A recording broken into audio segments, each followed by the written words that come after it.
Hello everyone, welcome to my YouTube channel Amy food the whole. आज चाहिँ म हजुरहरूलाई घरमा सजिलै तरिकाले मोमो बनाएर खाने रेसिपी लिएर आएको छु। अन्तिमसम्म हेरेर साथ दिनुहोला। मोमोमा चाहिँ हामीले 1 केजी किमा एड गऱ्यौँ। 1 केजी किमामा चाहिँ आधी केजी जतिको बन्दा अनि 3-4वटा नर्मल प्याज एड गऱ्यौँ। त्यसमा हामीले मोमो मसला पनि एड गऱ्यौँ।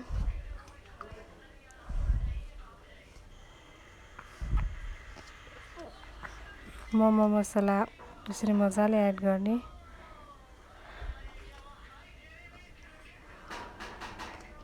नुन पनि एड गऱ्यौँ।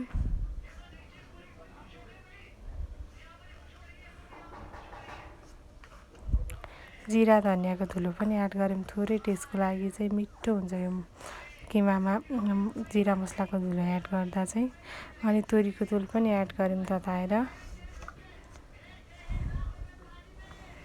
त्यो सबैलाई मजाले मिक्स गर्ने यसरी किमालाई।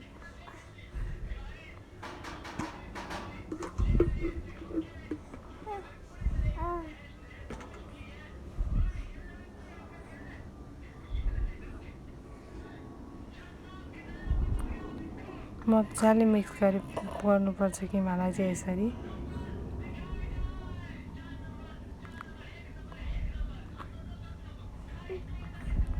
मजाले मिक्स गरेपछि चाहिँ मैले अदुवा लसुनको पेस्ट पनि राखेँ माथिबाट यसरी किमामा। अदुवा लसुनको पेस्टलाई पनि मजाले मिक्स गरेँ। त्यसको अचारको लागि टमाटर पनि काटेर रेडी बनाएँ मैले। प्यानमा तेल तताएँ, थोरै मेथी पनि फुराएँ।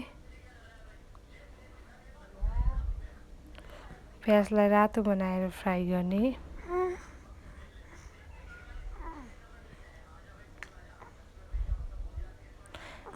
प्याजमा चाहिँ मैले लसुन र अदुवा पनि त्यसमा एड गरेर मजाले फ्राई गरेँ। यता चाहिँ अदुवा लसुनको पेस्ट बनाएको मैले किमाको लागि अघि। अनि त्यसमा गोलभेडा पनि एड गरिदिने। गोलभेडा एड गरेर यसलाई मजाले चलाउने। थोरै बेसार पनि एड गर्ने। बेसार एड गरेर मजाले चलाएँ मैले। जिरा धनियाको धुलो पनि एड गरेँ। नुन पनि एड गरेँ मैले त्यसमा। नुन एड गरेपछि मजाले चलाइदिने यसलाई एकचोटि।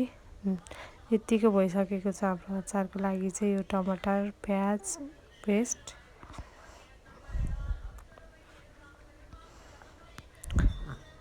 अनि अचार चाहिँ बाक्लो बनाउनको लागि चाहिँ मैले बदामलाई पनि भुटेँ प्यानमा।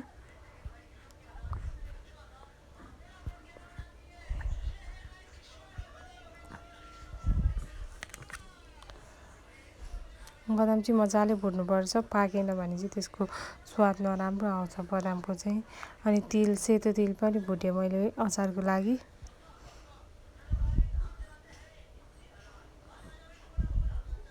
तिललाई मजाले भुट्ने, यस्तो हुन्छ। सबै हालेर मैले चाहिँ अचार यस्तो बनाएँ मैले। अनि कलरको लागि चाहिँ धनिया चाहिँ लास्टमा ग्राइन्ड गरेर यसरी हालेँ। हाम्रो मोमोको अचार चाहिँ यसरी रेडी भयो।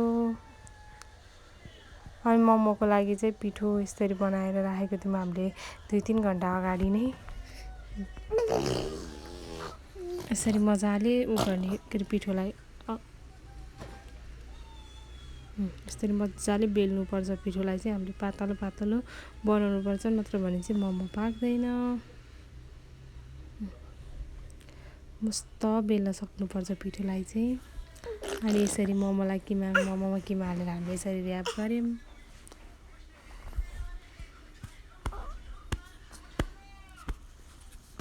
र्याप गरेपछि चाहिँ मोमो यस्तो भयो हाम्रो। यो चाहिँ हाम्रो चिकन मोमो हो है।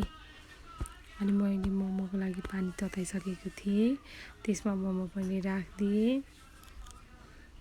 मोमो यसरी राखेँ। मोमो पाकिसक्दा चाहिँ हाम्रो यस्तो भएको थियो, एकदम मिठो अनि जुसी मोमो भएको थियो। हजुरहरू पनि घरमा